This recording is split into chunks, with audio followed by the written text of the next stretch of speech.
विधवा बहू का फैसला। महक की शादी रोहन से होती है। रोहन माँ बाप का इकलौता बेटा होता है, लेकिन फिर किसी कारण से रोहन की मौत हो जाती है।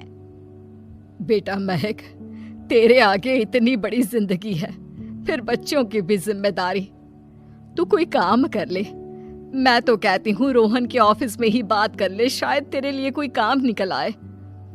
हाँ माँ जी, मैं भी यही सोच रही थी, लेकिन कैसे बात करूं, किससे बात करूं, कुछ समझ में नहीं आ रहा। अब वो क्या नाम था रोहन का जो दोस्त हुआ करता था, पहले तो बड़ा आता था हमारे घर। राकेश की बात कर रहे हैं? पर वो तो रोहन के बाद से कभी आया ही नहीं, पता नहीं कहाँ है वो। आया था, एक नहीं कई बार आया था, लेकिन मैंने बाहर से ही भेज दिया। घर के अंदर झांकता रहता था, मुझे ठीक नहीं लगा। अरे आपको तो पता नहीं क्या ठीक लगता है और क्या नहीं। उसका नंबर है मेरे पास, मैं आज ही फोन करती हूँ। सास राकेश को फोन लगाती है और शाम को घर आने का न्योता दे देती है। अरे आंटी, ओहो भाग्य हमारे कि आपने घर बुलाया। मैं तो कई बार आया, लास्ट टाइम तो अंकल से मुलाकात भी हो गई थी।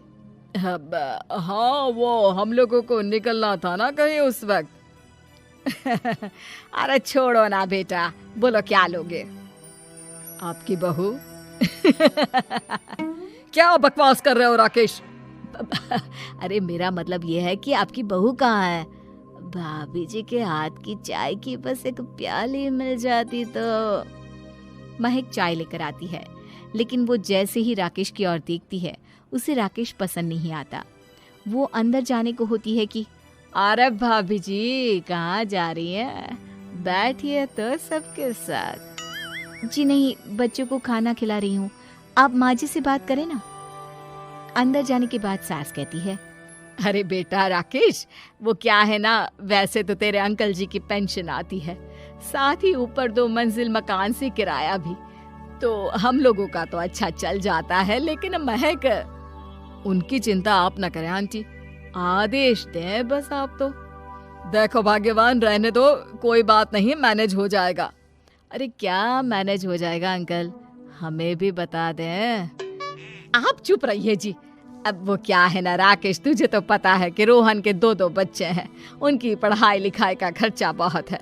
हम ये चाह रहे थे कि रोहन के ऑफिस में महक को भी अगर कोई काम मिल जाता तो। क्यों नहीं आंटी जी, मैं हूं ना, मैं बात कर लेता हूँ। वैसे तो आप हाँ ही समझिए।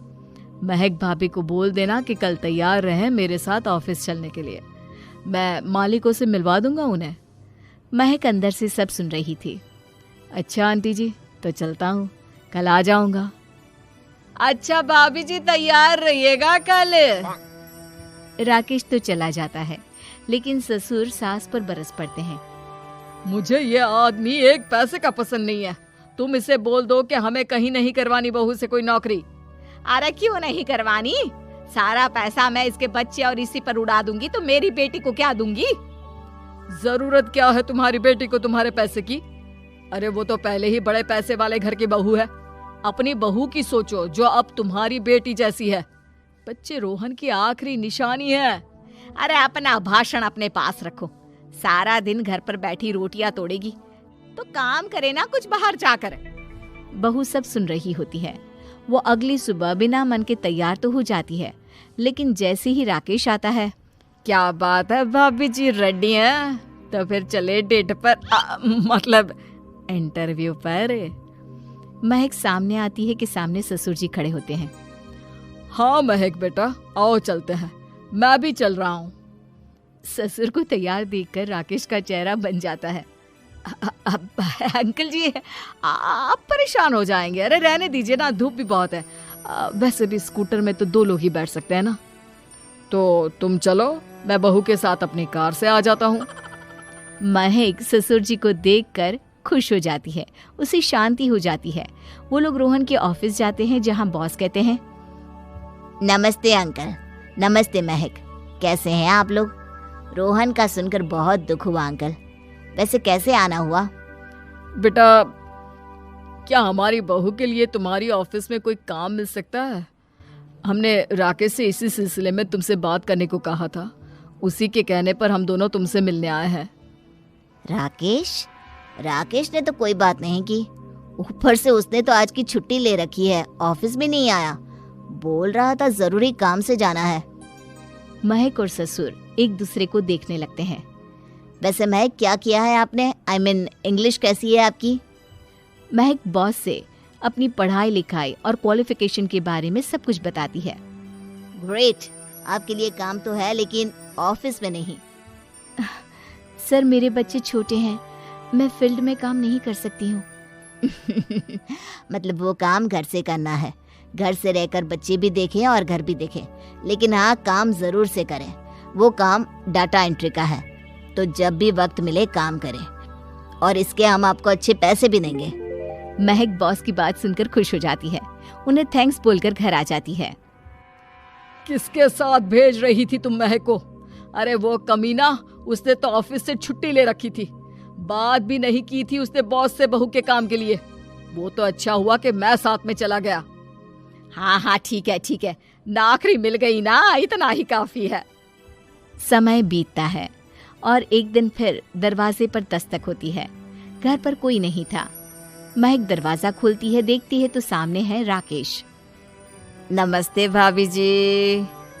नमस्ते, घर पर कोई नहीं है, आप कल आइएगा। अरे, कैसी बात कर रही हैं भाभी जी, हम तो आपकी मदद के लिए आए हैं। वो क्या है ना, अंकल जी का फोन आया था कि आपको किसी मदद की जरूरत है। महक को आश्चर्य होता है कि उसके ससुर ने राकेश को फोन क्यों किया। वो ससुर जी को फोन करती है लेकिन फोन नहीं लगता। नहीं, हम लोगों को किसी भी चीज की जरूरत नहीं है, आप जा सकते हैं। अच्छा, एक कप चाय तो पिला दीजिए। महक चाय लेकर आती है। चाय पीने के बाद, रोहन मेरा बहुत अच्छा दोस्त था। उसने मुझसे कहा था कि वो रहे ना रहे, उसके घर वालों का, खास करके आपका ख्याल मुझे ही रखना है। तो मैं कल फिर आऊंगा भाभी जी। नहीं, माता पिताजी है नहीं, वो 4-5 दिन बाद आएंगे। आप उन लोगों के आने के बाद ही आइएगा। मुझे ये सब ठीक नहीं लगता। अरे छोड़िए ना भाभी जी, लोगों का तो काम है कहना। मेरा मतलब है वो तो बोलते ही रहेंगे। आता हूँ मैं कल। महक को अब गुस्सा आ जाता है। हमेशा शांत और मधुर बोलने वाली महक पहली बार जिंदगी में फैसला लेती है, और फैसला होता है राकेश को सबक सिखाने का। बड़े बेशर्म हैं आप। किसने कहा आपको कि आप आए? अरे भैया, साफ साफ बोला ना कि नहीं जरूरत है किसी की मदद की। मैं अकेले सक्षम हूँ अपना घर संभालने के लिए। आज आखिरी बार बोल रही हूँ, इस घर की तरफ आंख उठाकर भी देखा ना तो देख लेना, वरना वरना पुलिस के हवाले कर दूंगी। निकलो यहाँ से, या धक्के मार कर निकालूं। पुलिस का नाम सुनते ही राकेश वहां से 9-2-11 हो जाता है, और महक को अपने फैसले पर गर्व होता है।